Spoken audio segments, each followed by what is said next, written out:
Matt, you had said at media day, no one is going to outdog me in that octagon, and you showed it tonight. How good did that feel? It felt amazing, and there's no better feeling when all the hard work pays off. Yeah, and the first guy to knock out Drew since April 2011, 29 fights for him. Were you confident that if you were able to land, that was what was going to happen? Yeah, on my best day, there's nobody in the world that I can't beat. I believe in my skills, I believe in my power, and if I hit anybody clean, they could get knocked out. The demeanor is just so much more confident right now. Is it purely just a product of getting the results that you've been looking for, or is there something else we're not seeing, in the cage that's leading to this? Yeah, honestly, I've been doing this for a while now, and I know I'm good. I know that I'm capable, and I just need the opportunity, and we got the opportunity against a high-ranked guy, and I landed and I finished. But I know that I'm human as well. He could have easily landed on me and finished me, but I was in there and I did what I needed to do. I landed and I finished. And of course, the Paddy Pimblett call out once again. Is it almost like the more success that you have and the higher you climb, the fight almost gets more unrealistic in a way because you might be a little bit past him? No, I think the fight makes sense. He's 4-0 in the UFC. He has to fight somebody. Why not me? Do you think it will happen? Yeah, I've been saying it's only a matter of time. He's been ignoring my calls for a minute, but I guarantee you he heard that one. What's the timeline on it? Because he's saying with this injury, he might not even be able to fight this year. So are you willing to wait, or are you just going to keep being active? And if you have to do one more, and then maybe it comes up after then, or that's timing seems to be maybe the biggest issue. We'll see. We'll see. I like MSG in November. Sounds pretty good to me. First of all, I want to congratulate you on a lovely Superman punch you landed. Right, that was something new. With Drew, he got up and started complaining, but once he stood there, you could see he was a little bit woozy. Do you think it was a fair stoppage?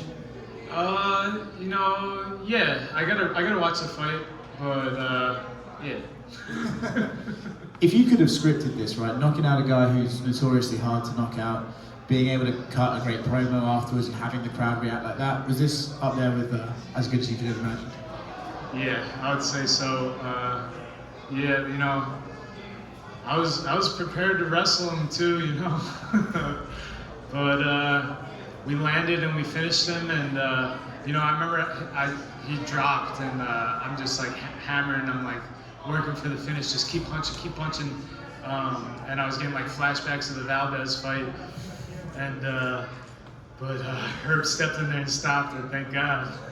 Did you have the Paddy call out pre-written in your head, or was it just off the cuff?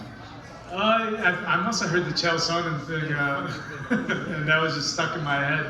But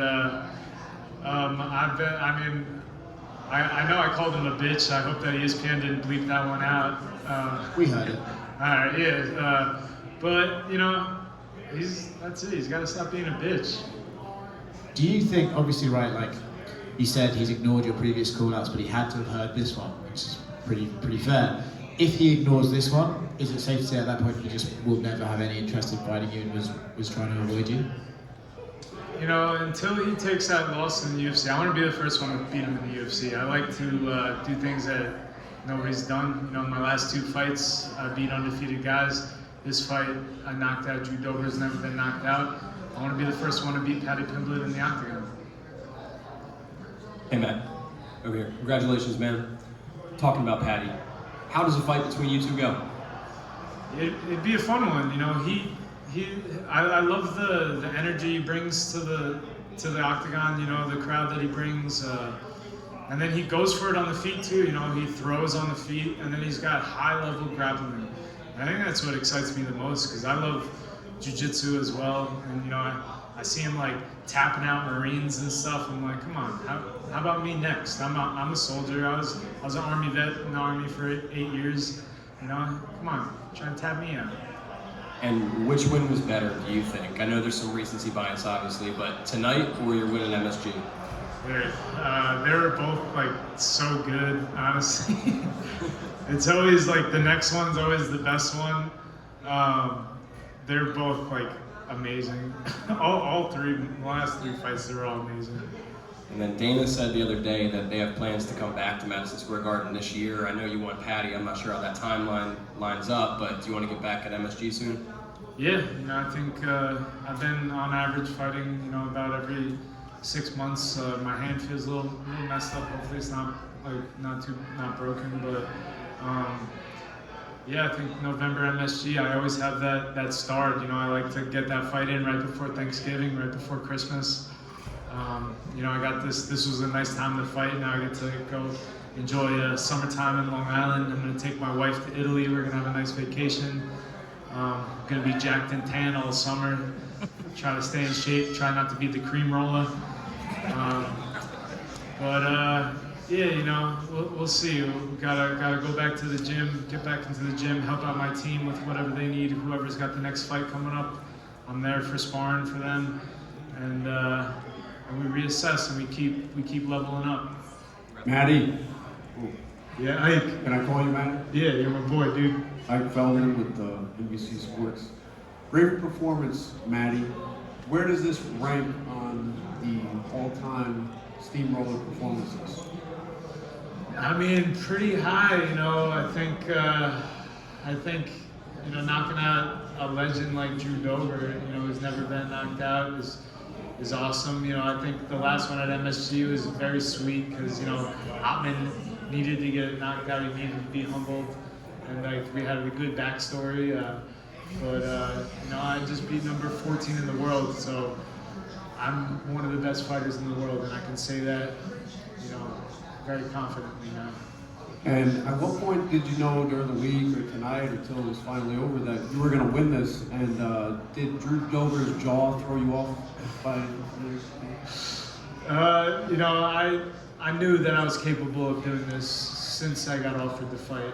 I know that I'm capable of beating anybody in the world, given the opportunity and given the right amount of time to have a good fight camp.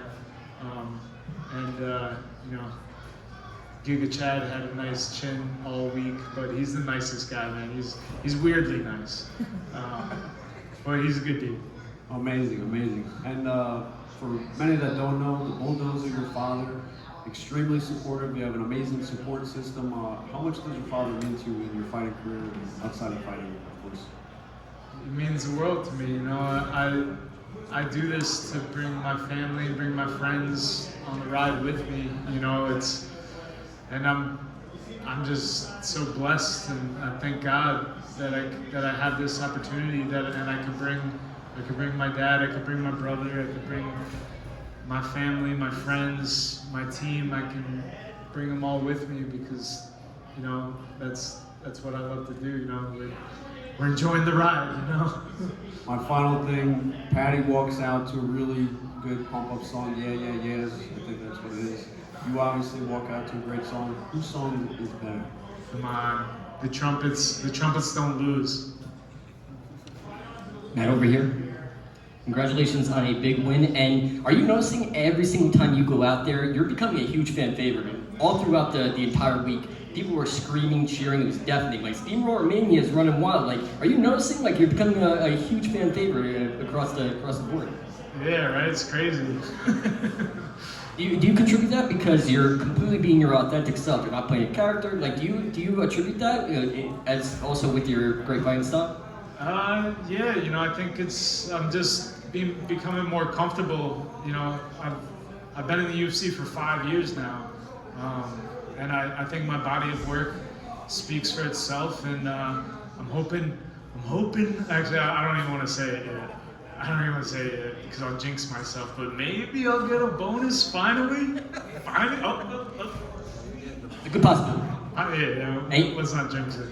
You talked about the importance of family, friends. Obviously, there are many GOATs, but I think your brother is the GOAT, the brother of all time. And in front of your hometown crowd, the East Coast, and having all your fans, family, everything in attendance, how important is that as far as not only just having a great teammates, but a great support system as family and friends and fans in the attendance? It means everything to me, and the cheese. Shout out to the cheese roller.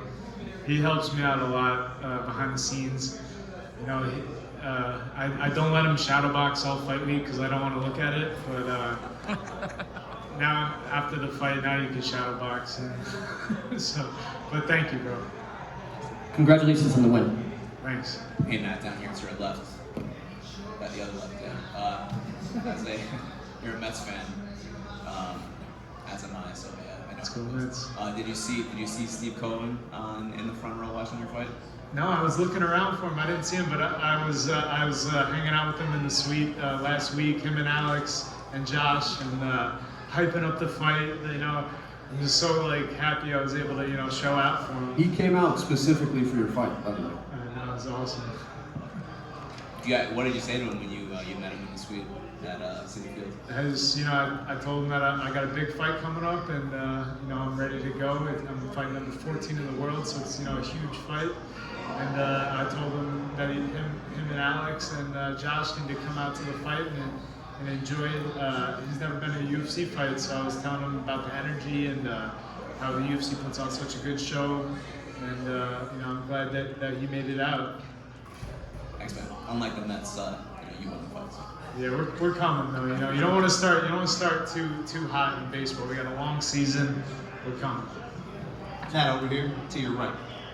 Hey, so obviously you're talking about Paddy Pimblett, and there are tons of benefits to fighting someone who's as visible as Paddy, but I mean, you just beat someone with a number next to their name. You might even have a number next to your name coming week here. Do you kind of change maybe a little bit of your mindset of, hey, maybe I should start looking up the rankings even more now that I might be getting into that range? No, I don't think so.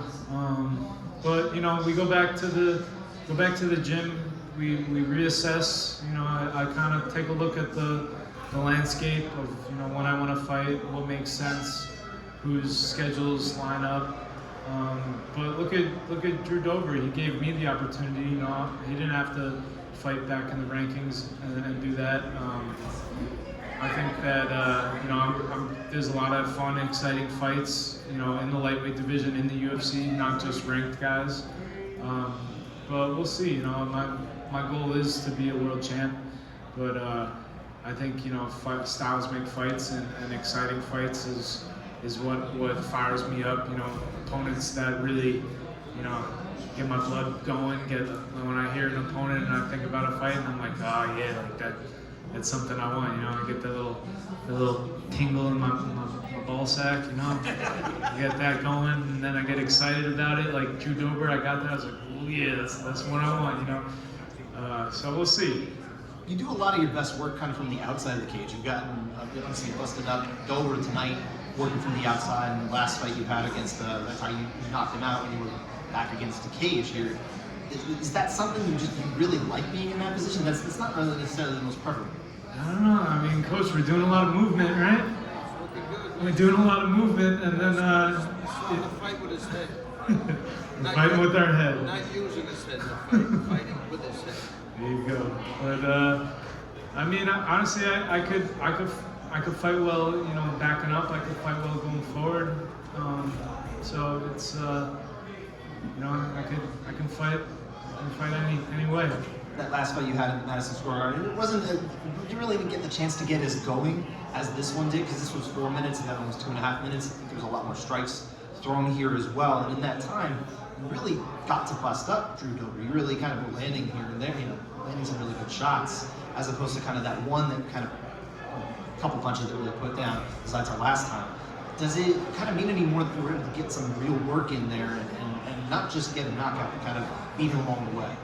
Yeah, I mean, I'm really excited to watch the fight. I just, I was throwing my shots, and I feel like until I watch the fight, I'm the same way in sparring. Like, I have to record all my sparring sessions, because after sparring, I'm just like, oh man, I was lazy, like I didn't do anything good, and then I watch my sparring back, and I'm like, all right, I did pretty good. So even thinking back at the fight, I know I landed some shots, but I know I whiffed at some shots. I know my back was against the cage. My feints weren't too good. I think I only shot once and didn't even really commit. I didn't land any knees. I didn't land any elbows. I landed a couple kicks, but not the combos. I have to rewatch the fight, and then I can really. But I'm excited to. You also seem to avoid some of his best shots too. Like there were some things coming your way, and you were able to just get out of the way of those. So it seemed like you were able to land without getting hit too hard either. Must be proud of that. Yeah, man, I got killers in the gym throwing bombs at me, like Dennis Bazooka and Nazim Sodikov and Dylan Montello, and we got so many, Justin Montalvo, Charlie Campbell, and these are just our lightweights. We got such a good team, all led by our fearless leader Ray Longo, and iron sharpens iron, and I'm excited for the future. Congrats on the win. Thank you. Just one quickly here in front of you, Matt. You mentioned the Marines video that Paddy did. Did that kind of personally offend you in some way? Did that upset you watching him do that? Nah. But I know that he was there and he helped out the Marines and did some cool stuff with them. Try to tap me, bro. Thank you. Thanks, guys.